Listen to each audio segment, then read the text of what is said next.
Assalamualaikum warahmatullahi wabarakatuh. Kami dari mahasiswa UIN Sumatera Utara, Fakultas Ilmu Sosial, jurusan Sosiologi Agama akan mempresentasikan hasil penelitian kami yang berjudul Dampak Pola Asuh Terhadap Anak Karyawan Pabrik di Mabar. Di sini saya dan beserta kelompok saya yang pertama Aldi Kurniawan dan juga Wulanjani Tanjung. Yang pertama, saya sendiri akan membacakan A. Latar belakang. Pola asuh yang diterapkan terhadap anak-anak karyawan pabrik dapat memiliki dampak signifikan terhadap perkembangan mereka. Anak-anak karyawan pabrik seringkali menghadapi tantangan unik, seperti kurangnya waktu bersama orang tua, pola kerja yang tidak teratur, dan stres yang mungkin timbul dari lingkungan kerja yang keras. Dalam beberapa tahun terakhir, banyak penelitian telah dilakukan untuk mengkaji dampak pola asuh terhadap anak-anak karyawan pabrik guna memahami konsekuensi yang terjadi. Dampak pola asuh anak ini bisa diatasi dengan kesadaran orang tuanya, yaitu orang tua penting agar dapat mengambil langkah yang tepat guna meningkatkan kesejahteraan dan kualitas hidup anak-anak. Orang tua memberikan perhatian yang tepat pada pola asuh anak dapat membantu meningkatkan kualitas hidup dan kesejahteraan. Hal ini juga berdampak positif pada kinerja dan produktivitas karyawan pabrik karena mereka akan merasa lebih tenang dan fokus dalam pekerjaan mereka. B. Kajian teori. Dalam sosiologi, pola asuh merujuk pada cara orang tua atau keluarga mengasuh dan mendidik anak mereka dalam kehidupan sehari-hari. Pola asuh dapat dipengaruhi oleh berbagai faktor seperti nilai budaya, norma-norma sosial, serta struktur sosial di lingkungan tempat tinggal keluarga tersebut. Menurut Irma Rahmayati, pola asuh memiliki dampak yang signifikan terhadap perkembangan anak.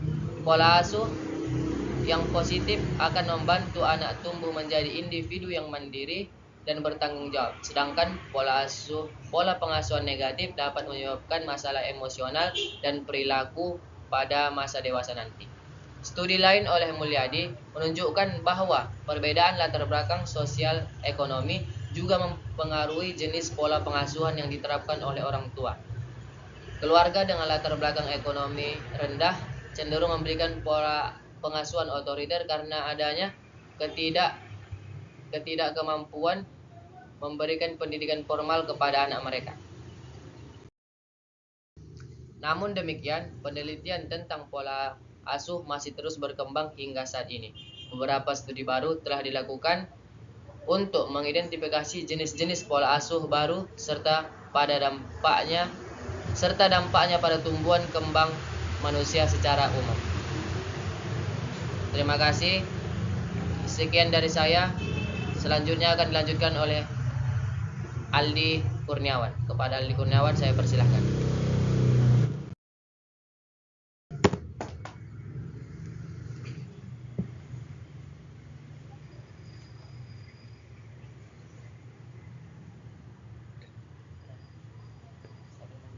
Baik, saya akan melanjutkan materinya. C. Metodologi. A. Pendekatan. Jenis dan jenis pendekatan. Dalam penelitian ini, pendekatan yang dilakukan adalah melalui pendekatan kualitatif, artinya data yang dikumpulkan bukan berupa angka-angka, melainkan data tersebut berasal dari naskah wawancara, catatan lapangan, dokumen pribadi, catatan memo, dan dokumen resmi lainnya. Sehingga yang menjadi tujuan dari penelitian kualitatif ini adalah ingin menggambarkan realita empirik di balik fenomena secara mendalam, rinci, dan tuntas. B. Latar penelitian. Penelitian ini dilakukan pada masyarakat yang bekerja di pabrik industri yang berlokasi di Jalan Rumah Potong Hewan, Mabar, Kecamatan Medan Deli, Kota Medan, Sumatera Utara. Masyarakat yang bekerja di lingkungan pabrik itu mencari nafkah dan memenuhi kebutuhan hidup warga yang dimana pabrik tersebut sudah lama berdiri sekitaran pada tahun 1976 dan pabrik tersebut masih aktif sampai sekarang. C. Teknik pengumpulan data. Yang pertama, observasi ini digunakan untuk penelitian yang telah direncanakan secara sistematik tentang apakah dampak pola asuh terhadap anak karyawan pabrik di mabar dapat menghambat dalam keluarga, khususnya anak. Yang kedua, melakukan wawancara kepada narasumber. Yang ketiga, melakukan dokumentasi. D. Analisis data.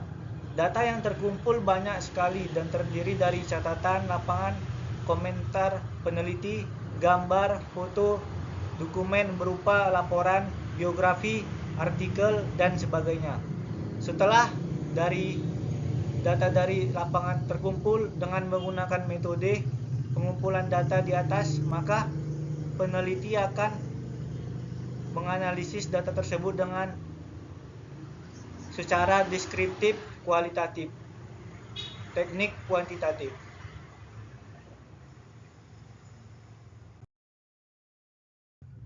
D. Hasil dan pembahasan. 1. Pola asuh yang diterapkan oleh orang tua karyawan pabrik mempengaruhi perkembangan emosional anak. Pola asuh orang tua sangat berpengaruh terhadap perkembangan emosional anak. Setiap keluarga biasanya memiliki ciri khas dalam mendidik seorang anak. Cara orang tua mendidik anak akan mempengaruhi perkembangan emosional anaknya. Pola asuh yang diterapkan orang tua yang bekerja di PT Otani dalam perkembangan emosional anak akan dijelaskan dalam beberapa hal berikut. A. Menunjukkan rasa kasih sayang terhadap anak. Yang B. Memahami perasaan anak. C. Memberikan contoh bagus. D. Membangun sikap mandiri. Mungkin itu saja yang dapat saya sampaikan. Saya kembalikan kepada moderator. Baik, terima kasih kepada rekan saya Aldi Kurniawan. Selanjutnya yang akan menyampaikan materi yaitu Wulan Jeni Tanjung. Kepada Wulan Jeni Tanjung saya persilahkan. Baik, terima kasih kepada moderator. 2. Upaya yang dilakukan orang tua dalam menghadapi waktu bekerja dan mengasuh anak. Peran orang tua itu ada 2, yaitu ayah dan ibu. Orang tua yang bekerja juga memiliki kewajiban untuk mengasuh anak walaupun sesudah selesai bekerja. Maka dari itu upaya yang dilakukan karyawan di PT Utani yaitu membagi waktu antara ayah dan ibu. Misalnya ketika ayah sedang bekerja, maka tanggung jawab asuh itu ditugaskan kepada ibu. Peran ayah yang bekerja juga harus tetap menghadapi anak dengan akrab dan ceria walaupun sudah lelah setelah pulang kerja. Baik itu mengajak anak bercanda atau juga bertanya apa yang dilakukan anak saat ayah tidak di rumah. Pendekatan efektif seperti ini dapat mengembangkan kemampuan anak termasuk kemandiriannya. 3. Faktor kurangnya waktu bersama anak, kualitas interaksi yang terbatas dan ketidakstabilan pengasuhan. Menjadi orang tua bukanlah hal yang mudah, sepertinya selalu muncul tantangan-tantangan baru yang timbul dalam mengasuh anak, apalagi untuk orang tua yang bekerja sebagai karyawan. Beberapa instansi khusus PT Otani yang menyebabkan kurangnya waktu dan juga kualitas interaksi antara orang tua dan anak, yaitu anak jadi suka membantah, anak kadang kalau suka melawan peraturan yang dikatakan orang tua, permusuhan kakak dan adik, pertengkaran sering muncul di antara mereka. Hal itu dikarenakan sering terjadi salah paham. Memang seharusnya orang tua menjadi penengah di antara mereka, akan tetapi karena orang tua sedang bekerja, pertengkaran itu tidak berujung. 4. Perilaku atau moral anak dari orang tua karyawan. Setiap anak mempunyai perilaku yang baik maupun perilaku yang buruk, tergantung bagaimana anak itu sendiri dan bagaimana cara orang tua untuk mengarahkannya. Anaknya agar tidak melakukan perbuatan buruk, maka banyak anak-anak yang orang tuanya juga bekerja di PT Otani.